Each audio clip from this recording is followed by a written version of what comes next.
Hello friends, ಹೇಗಿದ್ದೀರಾ ಎಲ್ಲರೂ? ಬನ್ನಿ ಇವತ್ತು ಚಟ್ಪಟ್ ಅಂತ ಕ್ಯಾಪ್ಸಿಕಮ್ ರೈಸ್ ಮಾಡೋಣ. ಒಂದು ಕ್ಯಾಪ್ಸಿಕಮ್, ಒಂದು ಆನಿಯನ್, ಒಂದು ಟೊಮೆಟೊ ತೊಗೊಂಡಿದ್ದೀನಿ. ಮಸಾಲ ಪೌಡರ್ ಬಂದು 1 ಟೇಬಲ್ ಸ್ಪೂನ್ ಗರಂ ಮಸಾಲ, ಅರಿಶಿನ, ಚಿಲ್ಲಿ ಪೌಡರ್, ಸಾಲ್ಟ್ ತೊಗೊಂಡಿದ್ದೀನಿ.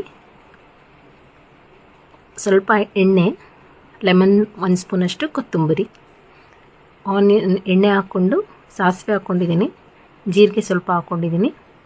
ಕಟ್ ಮಾಡ್ಕೊಂಡಿರೋ ಆನಿಯನ್ನು, ಕ್ಯಾಪ್ಸಿಕಮ್ಮು, ಟೊಮೆಟೊನ ಮಿಕ್ಸ್ ಮಾಡ್ಕೊತಾ ಇದ್ದೀನಿ. 1 ಟೇಬಲ್ ಸ್ಪೂನಷ್ಟು ಜಿಂಜರ್ ಪೇಸ್ಟ್ ಹಾಕಿ ಚೆನ್ನಾಗಿ ಮಿಕ್ಸ್ ಮಾಡ್ಕೊಂಡಿರ್ತಾ ಇದ್ದೀನಿ.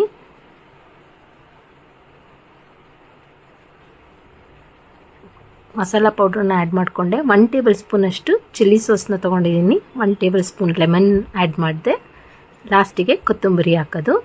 ವೈಟ್ ರೈಸ್ ಮಾಡಿ ಇಟ್ಕೊಂಡಿದ್ದೆ, ಸೊ ಲಾಸ್ಟಲ್ಲಿ ಅದನ್ನ ಹಾಕಿ ಚೆನ್ನಾಗಿ ಮಿಕ್ಸ್ ಮಾಡಿ ಸರ್ವ್ ಮಾಡೋದು. ನಿಮಗೆಲ್ಲ ಇಷ್ಟ ಆಯಿತು ಅನ್ಕೋತೀನಿ.